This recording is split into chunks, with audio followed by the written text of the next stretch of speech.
Hey, it's George. This is gonna be just kind of a kind of a lazy Sunday vinyl finds, not vinyl finds, recent listens. I just did a vinyl finds a little bit ago, and I was hoping that this video there would be some light, more natural light, but the sun's kind of going on the other side, so there's some. I like recording videos with natural light, but so there's a lamp on. So anyway, not exactly how I like, but I don't think you guys care. And this is just gonna be kind of a lazy Sunday recent listens. So yeah, the first one, if if you've seen this channel, I love this record, and that's the U.S. version of this year's model. This is just a perfect album.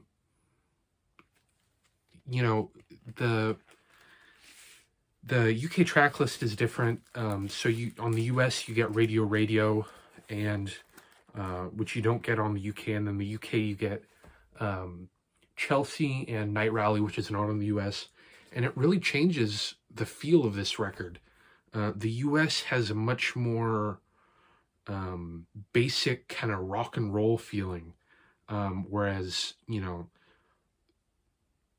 I think Night Rally and Chelsea makes the UK version feel maybe a little more, I don't know what that was, maybe a little more quirky, but this is just, just a great record.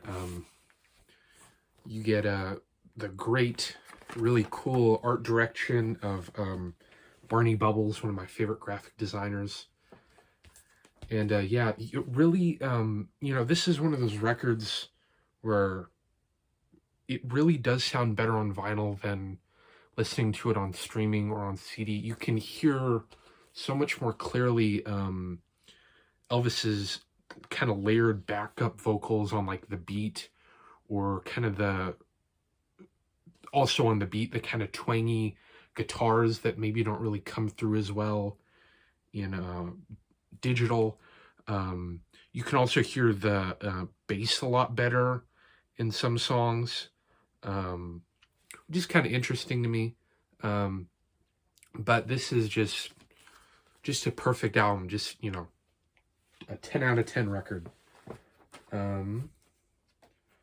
This next one is another 10 out of 10 record, and that's The Jam, Setting Sun's probably my favorite Jam record, just barely edging out Sound Effects. And once again, I mean, I'm gonna sound like a broken record. This is a perfect album. This is the Canadian pressing. I love this inner sleeve too. Such a cool inner sleeve. The Canadian pressing, the UK pressing is just 10 tracks. The US pressing adds the single Strange Town, and the Canadian pressing adds the B-side to Strange Town, Butterfly Collector. And I think Butterfly Collector is probably my favorite Jam song ever. Butterfly Collector and When You're Young, probably. But this album does not have a bad song. Strange Town, Saturday's Kids, which the little line kind of melody in Saturday's Kids, ba ba ba ba ba ba ba ba ba ba ba ba ba ba, sounds a lot like Dancing with Myself. Like, if you go listen to Saturday's Kids off this album and then listen to Dancing with Myself, and it's the same kind of melody that Billy Idol uses for the riff. I don't know if that that might not have been intentional. Little Boy Soldiers, Eaton Rifles, Girl on the Phone is probably my least favorite on that one, but it's still great. The Smithers Jones, which I prefer this version of the single version. Butterfly Collector, Burning Skies, Thick as Thieves, Thick as Thieves, and then it ends with Wasteland. To me, if you're, gonna get this album, it's really, really worth it tracking down the Canadian pressing, because I think, too, this has the best kind of flow of any of the different version compared to like the UK and the US release. So the Jam, Setting Suns. The next one is, I only listened to side one of this, but that's Killing Joke, Nighttime. I thought about this album because not too long ago I watched one of Cosmic Brian's older maybe it was newer, I can't remember. Some video that I watched recently by him where he showed a Killing Joke album, and this is the only one I have. But the first side is really great. Nighttime, the title track, is good. But probably the best song on side A is Love Like Blood. It's just incredible. And recently, I think his channels, I'm subscribed to him. I feel kind of bad.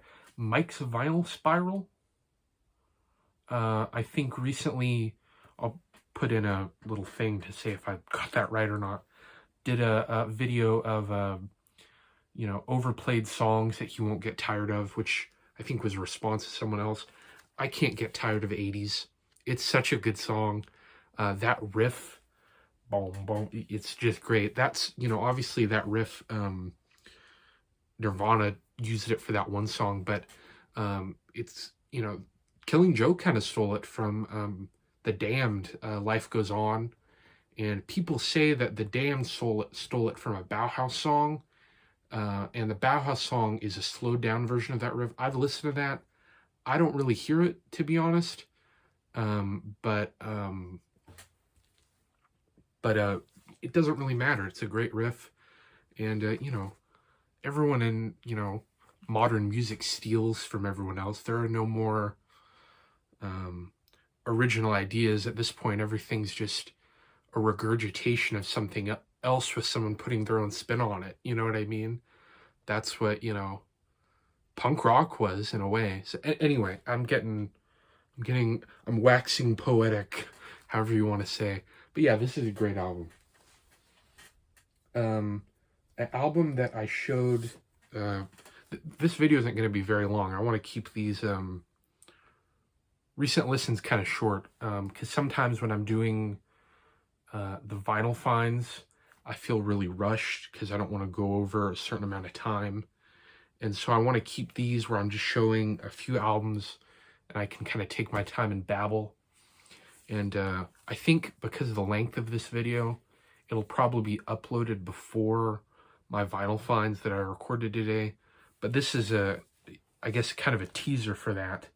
And that's a big grail of mine that I got yesterday. Klaus Nomi's debut album. This is an original on a UK press on RCA. Just an amazing album. I listened to this 3 times today. I love this record. I don't really see anyone in the VC show Klaus Nomi. I've showed him before, but you know, correct me if I'm wrong. But I don't think I've seen anyone show up. It comes with this really awesome inner. But Klaus Nomi was, you know, I think a lot of people know him just from him doing the backing vocals on David Bowie's SNL performance of The Man Who Sold the World, which is great. But his first 2 records are amazing. He's, you know, German, and he moved to New York, and he worked as a baker part-time while doing his music career. He died in 82 or 83 of AIDS. And the 2 records he put out in his lifetime, I think, are perfect, darn near perfect albums. Keys of Life is great. His cover of Lightning Strikes is the first song I heard by him, and I talked about it in my response to Joachim Midlife Crisis Rants contest, how a lot of the artists that I really love, the first time I heard it, I didn't like it. Like Elvis Costello and The Damned. And the first time I heard this was seeing the music video for The Twist on YouTube. And I didn't like it. I thought it was weird, but something made me interested, and I kept listening to it. And did I say The Twist? I meant Lightning Strikes. The video for Lightning Strikes on YouTube. and I loved it. And so yeah, this is maybe my top album of 1981. Okay, I'm just gonna, oh, hold on, sorry, low battery. I'm just gonna show one more record. You know, like I said, I want to kind of keep these short so I can take my time. And this is another artist I don't really get see shown in the VC, and that's Felt. This is a reissue of their 1986 album. What's it called? It's got a long title. Forever Breathless in a Lonely World. This is, I would say, the best album of 1986. I'm going to eventually start doing those best of, each year again at some point. But this is a perfect album. This is a reissue. But every single song on this album is perfect. It starts out with Rain of Crystal Spires, which Vinyl Richie did a response to something of like best opening tracks of the 80s or something like that. And Rain of Crystal Spirals is up there. Down But Not Yet Out, September Lady Grey Streets, All the People I Like Are Those Are Dead. The only song maybe I'm not as big on is Gather Up Your Wings and Fly. But A Wave Crashed on Rocks is great. Hours of Darkness Have Changed My Mind. It's like the Smiths, but more depressing. So I think you would like this if you like the Smiths, if you like the Velvet Underground, if you like, they did a song with, I can't remember, I think it's called Primitive Painters. They did a song collaborating with the Cocteau Twins. I think if you like the Chameleons, you'll like this. But I don't hardly ever see anyone no, I did see one guy show it. Crooked Walker, I think his name is. And so anyway, this is a great album. And I don't see anyone really show them. So anyway, that was it. Thanks for watching. And yeah, thanks. Bye.